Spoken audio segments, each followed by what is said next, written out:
Praise the lord. ప్రభు అయిన యేసుక్రీస్తు నామములో మీ అందరికీ శుభములు తెలియజేస్తా ఉన్నాం.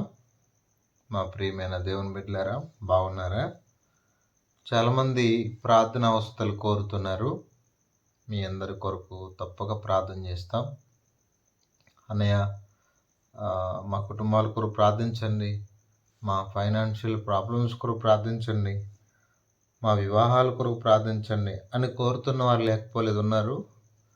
మీ ప్రార్థన అవసరతలు పంపించండి, మీ కొరకు తప్పక ప్రార్థన చేస్తాం. ఈ మధ్య కొంచెం పరిచర్లు కట్టి ఇటు కొంచెం వెళ్తూ కొంచెం మీ గురించి ప్రార్థించలేకపోయాం. తప్పకుండా మీ కొరకు ప్రార్థన చేస్తాం. రండి, నేటి హెబ్రోన్ క్యాలెండర్ వాక్యాన్ని చదువుకుందాం. ఆదికాండము 22వ అధ్యాయము 17వ వచనాన్ని చదువుతున్నాను. నేను నిన్ను ఆశీర్వదించి ఆకాశ నక్షత్రములను సముద్ర తీరమందలి ఇసుక వలెను నీ సంతానం నిశ్చయముగా విస్తరింపచేసేదను. నీ సంతతి వారు తమ శత్రువులుగా స్వాధీనపరుచుకున్నారు. సముద్ర తీరమందలి ఇసుక వలెను నీ సంతానమును నిశ్చయముగా విస్తరింపచేసేదను. ఇది దేవుడు స్పష్టంగా అబ్రహాముతో మాట్లాడుతున్న మాట. ఇక సందేహం లేదు, దేవుడు మాట్లాడుతున్నాడు. ఇదే అధ్యాయంలో నా ప్రియ సహోదరులారా, ఇదే అధ్యాయంలో కుమారుని బలియమన్న దేవుడు ఇదే అధ్యాయంలో ప్రమాణం చేస్తున్నాడు. నీ సంతానాన్ని సముద్రపు ఇసుక రేణువులో విస్తరింపచేస్తానని చెప్తున్నాడు. అంటే మీకు అర్థమవుతుందా? దేవుని యొక్క మహాశక్తి ఎంత ఉన్నతమైందో, ఎంత అద్భుతమైందో మీకు అర్థమవుతుందా? దీన్ని బట్టి మనం అర్థం చేసుకోవాలి, దేవుడు కొన్నిసార్లు మనల్ని అబ్రహామును పరిశోధించినట్టు పరిశోధిస్తాడు. మన భక్తిని, మన విశ్వాసాన్ని, మనలో ఉన్న దైవికమైన ప్రేమను మనం ఎంతవరకు పరిచర్య చేస్తాం, ఎంతవరకు ఇతరులను ప్రేమించగలం, ఈ విషయాలన్నీ కూడా దేవుడు మనల్ని ప్రేమిన వాళ్ళ పరిశోధిస్తాడు. నా ప్రజలు ఎంత భక్తిగా ఉన్నారు. కాబట్టి అబ్రహాము చాలా భక్తిపరుడు. ఈ సందర్భంగా నేను ఒక విషయాన్ని మీకు తెలియపరచాలనుకుంటున్నాను. నా ప్రియ సహోదరులారా, దేవుని మాటలు విన్నటువంటి అబ్రహాము భూలోక జనములని నీ సంతానం వలన ఆస్వాదించబడిన దేవుడే ప్రమాణం చేశాడంటే, మనం కూడా దేవుని మాట వింటే మనకు ఆశీర్వాదం ఉండదంటారా? చెప్పండి, ఈ మాటలు వింటున్నవారు చెప్పండి. మనము దేవుని మాట వింటే, అందుకో పాట ఉంది, నా మాట వినుమని ప్రభువనెను, నా మాట వినుమని ప్రభువనెను, నిన్ను రాక్షింపను పిలచుచుండే, నిన్ను రాక్షింపను పిలచుచుండే,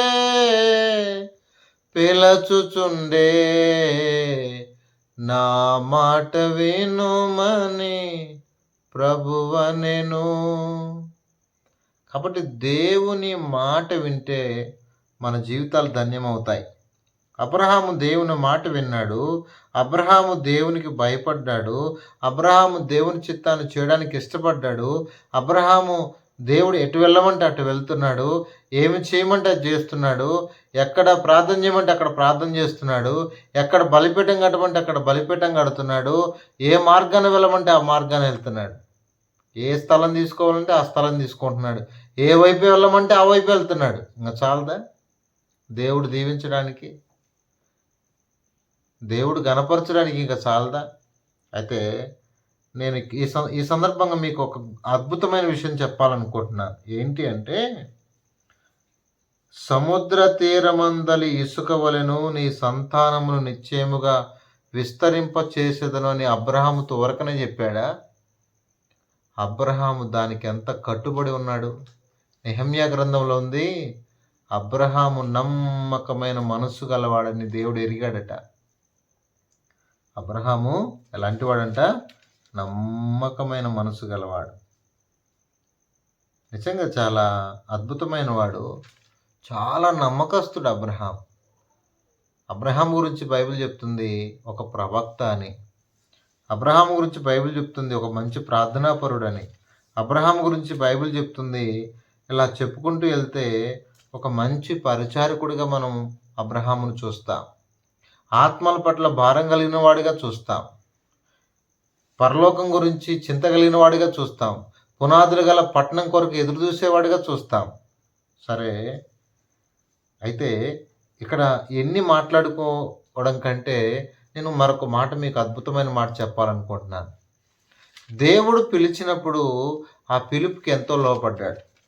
అందుకే అబ్రహామును దీవించినంతగా నిజంగా మరి దేవుని మాట విని వచ్చినటువంటి అబ్రహామును దీవించినంతగా దేవుని మాట వినకుండా ఇష్టానుసారం జీవించే వాళ్ళు దేవుడు దీవించలేడు. అబ్రహామును చాలా చక్కగా దేవుడు దీవిస్తూ వచ్చాడు. అబ్రహాము దేవునికి కట్టుబడే ఉన్నాడు. అక్కడక్కడ చిన్న చిన్న పొరపాట్లు ఉన్నా తర్వాత సరిచేసుకొని చక్కగా దేవునికి లోబడుతూ వచ్చాడు. ప్రియ సహోదరులారా, దేవుని కొరకు సమస్తాన్ని వదిలిపెట్టి వచ్చాడు. యెషయా గ్రంథం 60వ అధ్యాయంలో ఒక స్పష్టమైన మాట ఉంది, నేను చదువుతాను వినండి. యెషయా గ్రంథం 60వ అధ్యాయం. యెషయా గ్రంథము 60వ అధ్యాయం. దేవుని మాటలు వాగ్దానాలు ఎప్పుడు కూడా తప్పిపోయేటి కాదు. 60వ అధ్యాయము 22వ వచనం. వారిలో ఒంటరైన వాడు 1000 మంది అగును, ఎన్నికలైన వాడు బలమైన జనమగును. యెహోవానగు నేను తగిన కాలమున ఈ కార్యమును త్వరపెట్టుదును. దేవుడు చెప్పే మాట తప్ప. వారిలో ఒంటరైన వాడు 1000 మంది అవుతాడు. ఎన్నికలైన వాడు, ఒకవేళ అబ్రహామును దేవుడు పిలిచినప్పుడు అబ్రహాము ఒకవేళ విగ్రహారాధికుడిగా ఎన్నికలైన వాడుగా ఉన్నా, ఎప్పుడైతే దేవుని మాట విన్నాడో, దేవుని మాటకు లోబడ్డాడో, దేవుని చిత్తములోనికి వచ్చాడో బలమైన జనముగా. ఎలా చేశాడండి దేవుడు? అసలు అద్భుతమండి, ఆశ్చర్యం. అబ్రహాం కూడా అంత అనుకొని ఉన్నాడు. ఇంతగా దీవించబడతానని అబ్రహాం ఎప్పుడు అనుకొని ఉన్నాడు. ఇదేంది, పైకి చూస్తేనేమో ఆకాశ నక్షత్రాలు అంటాడు, కిందికి చూస్తేనేమో ఇసుక రేలోని అంటాడు. ఇదేందబ్బా, ఇంత గొప్ప ఆశీర్వాదం ఏంటి? దేవుని మాట విని ఇంత ఆశీర్వాదమా? అవును, దేవుని మాట విని దేవుని మాట ప్రకారంగా జీవిస్తే నీతిమంతుల సంతానాన్ని దేవుడు వర్ధల చేస్తాడు, చిగురాకు వలె. అర్థమవుతుందా? అందుకే కీర్తనలో ఉంది, నిజంగా నా ప్రియ సహోదరులారా, దేవుడు తన ప్రజలను వృద్ధులను తెస్తాడు. ఒకవేళ కొంతకాలం శ్రమ ఉండొచ్చు, శ్రమానుభవం కింద వెళ్ళొచ్చు. ఆ శ్రమలోనే ఇశ్రాయేలీలు ఐగుప్తులో ప్రబలారు, మామూలు కాదు. అర్థమవుతుందా?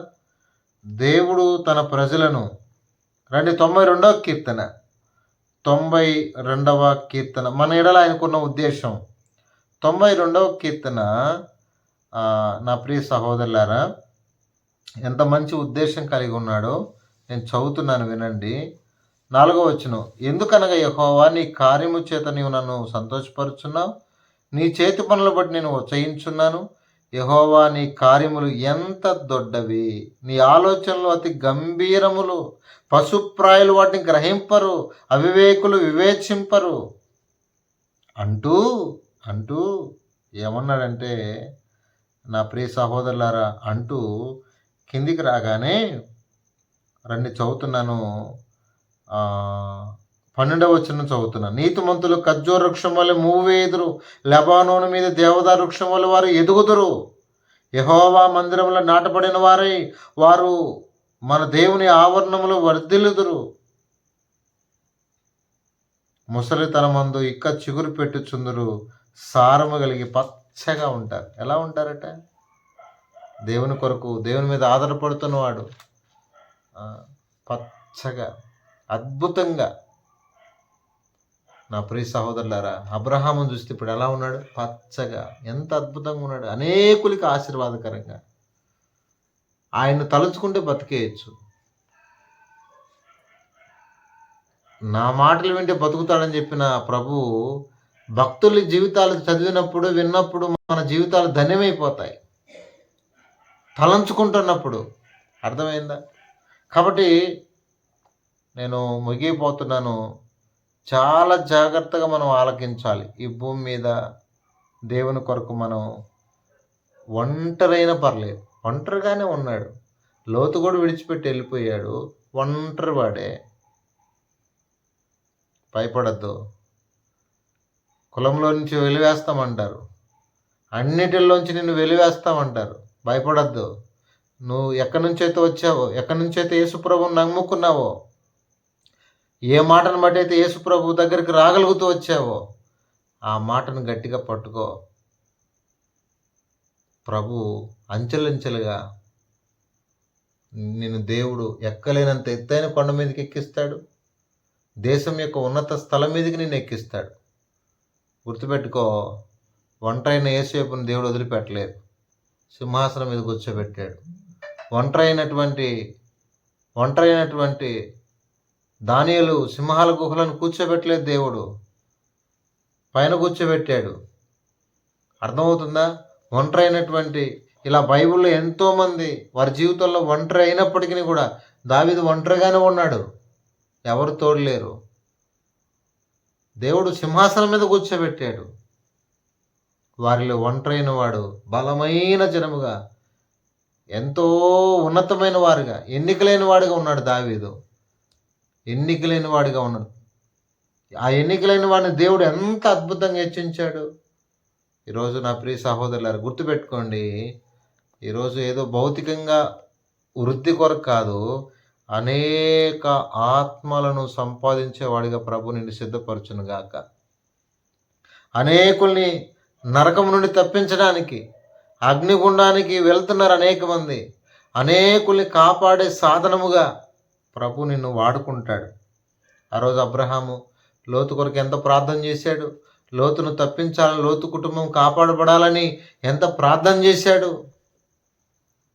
మరి ఈరోజు నువ్వు ఒంటరిగా ఉన్న పర్లేదు, ప్రభు కొరకు బతుకు. నీతి కొరకు హింసలు వస్తాయి, నిందలు వస్తాయి, అవమానాలు వస్తాయి, ఎన్నో వస్తాయి.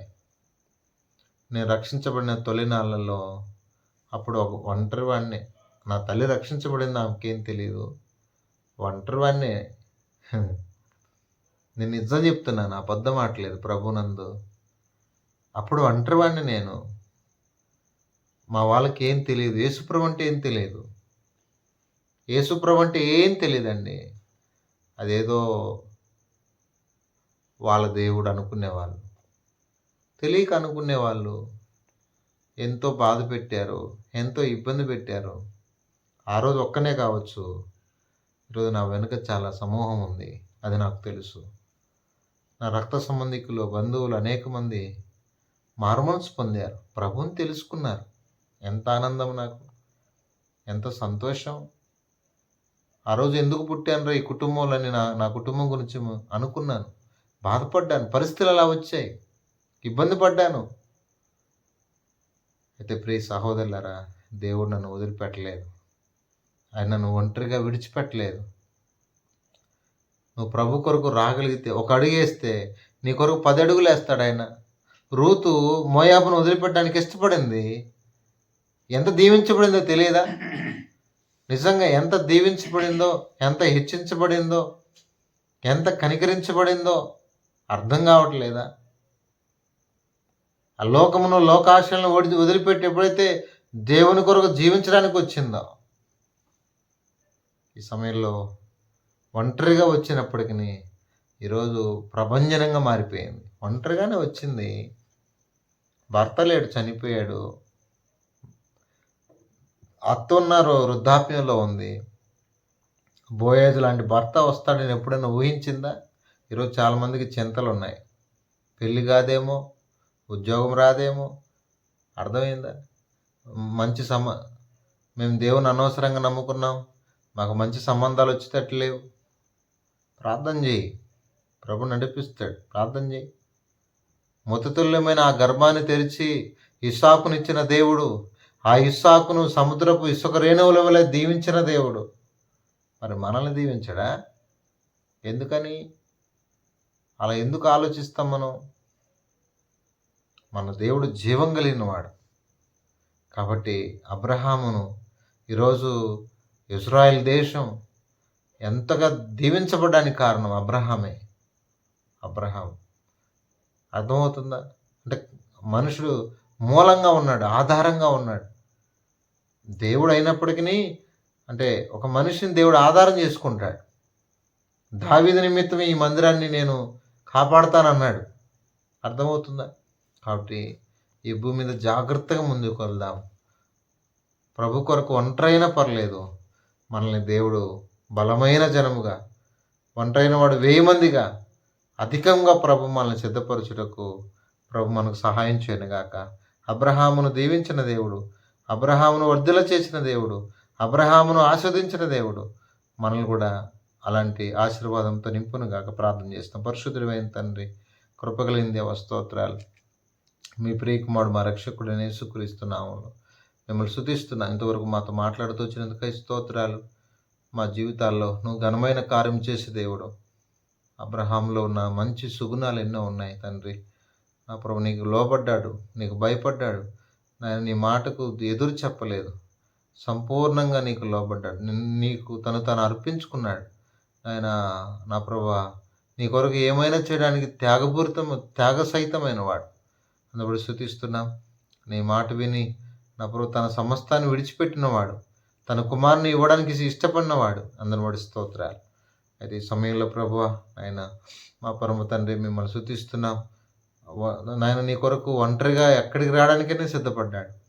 ఆయన బలమైన జనముగా, ఆయన నిజంగా ఈరోజు బలమైన జనము ఏదంటే ఇశ్రాయేలే, యూదా ప్రజలే.